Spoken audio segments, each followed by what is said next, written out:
Good morning. This is Jen Harmel of Harmel's Helping Hands. It is September 20th, 2018, and I wanted to share with you something that just hit my heart so immensely this morning that I have to share it. As you all know, I do a lot of work with horses and dogs that have behavioral issues, and Pastor Chris this morning, he said something in the Bible study I was doing. It was actually from this weekend. So if you want to hear the entire message, you go to North Coast Church and you listen to our sermon from this weekend. But anyways, he said something in there and it just hit my heart. And I went back and listened to this like 3 or 4 times to make sure I got this correct. And he said, we have got to break bad habits. May we never break spirits. Oh my goodness. How many of us, especially those of us who've got a horse that we got out of a rescue, or we are dealing with somebody else's training, are dealing with broken spirits, or dogs that have broken spirits? Some animals, we don't want to break their spirit, but we do need to break their habits. My baby horse, for example, when she came out of the womb, she was a feisty little tiger, and I love that about her. But as time went on and she got strength in her back legs, she would rear up. And I had to get that to stop. That cannot be the MO, because she would do this, and where she was at, the gentleman called her an aggressive kangaroo. And she kind of was an aggressive kangaroo because she would rear up and do this. So we had to break that habit. I didn't break her spirit though in the process. I just, no, get down. And I just thought it was so telling, because so many times when parents are parenting their kids, they've got a bad habit. I was always talking in class, constantly talking in class. Every one of my report cards said she's a great student, except she talks too much. She does this, she talks too much. She has this attribute, but she talks too much. Well, here I am talking too much again. I absolutely think that we all have gifts that when they are directed, they can be amazing. I don't like the word break when it comes to horses. When I was being brought up in the horses, that horse is green broke, that horse is broke as a joke, that horse is so broke. For me, that is such a negative term. I prefer the word trained or taught. It just resonated with me this morning when he said that. And like I said, I listened to this 4 or 5 times. We have got to break bad habits. May we never break their spirits. And I just thought that was so telling. So just something that resonated with me, and I'm going to carry that with me probably for the rest of my days. I never ever set out to break a horse. I'm working with a horse right now who was broken. Still to this day, she'll go into almost like PTSD. If you go into that round pen, and if I have my phone on me, she starts going around me, and she just goes into like panic mode. And we work through it, and she always comes back to me. But she was put into a round pen, and the person wouldn't even look at her. They would have their phone in their hand, and the horse would just run, run, run, run, run. That is not training. That is not lunging. That is running a horse. That's running a horse around, and they're anxious. Because if they try to relax, they get told they can't relax.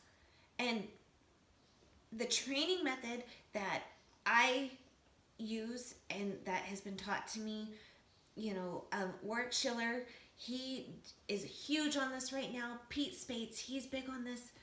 Wait for that lick and chew. Wait for them to relax. When they relax, reward them. Reward the try, reward the relax. So, if there's anything that I think we can do as animal trainers, let them relax. Once they've given you what they want, let them stop, think about it, and relax. Slow down, which is so hard for so many of us. And I will be doing a meditation, and I think I'm just going to do a videoed meditation to show you what I do when I am walking up to my horse. And I can always tell when I have forgotten to do it. And then there was another thing. Everything we do with our animals, with our children, is preparing them one way or another. So we need to be very mindful and have a lot of intent. Pastor Chris brought up David and Goliath.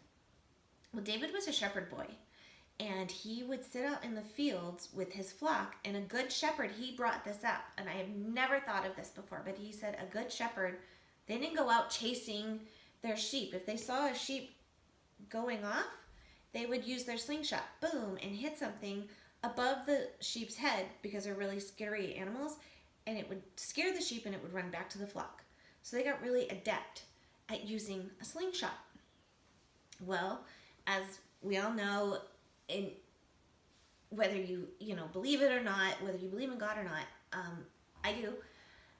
David, later in the Bible, he's up against, well, he's a shepherd, and his dad sent him to take his big brother's lunch, and he shows up and he sees all of the Israelites. They are hiding against the Philistines, and there's this one giant man named Goliath, and he is out there, and he's like, bring on your bravest men, blah blah blah, and he's just taunting them. And David's like, why aren't you fighting? Why are you not fighting?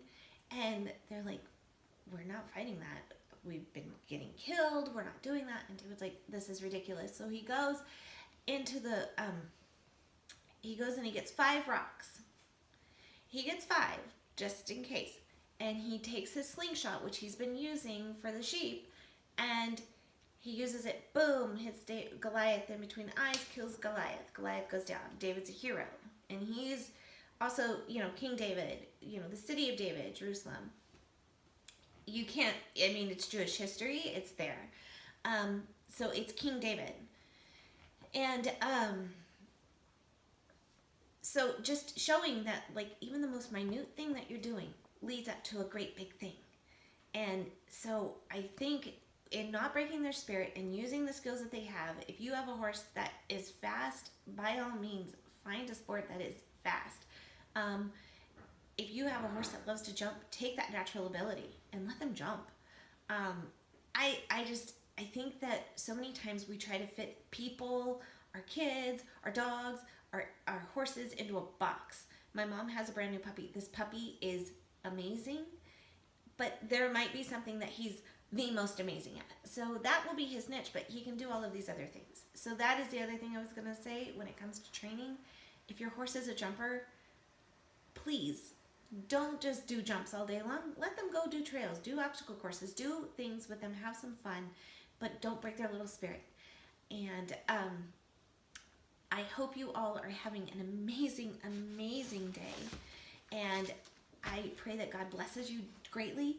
And you never know when these little minute things are going to come into play. So let's not break the spirit. Let's break the bad habits of rearing like an aggressive kangaroo. And let's love our animals. And so I'm trying to find a catchy little sign off, and so I came up with one. I hope this works, and it's just, God is great, most people are good. Love ya, bye.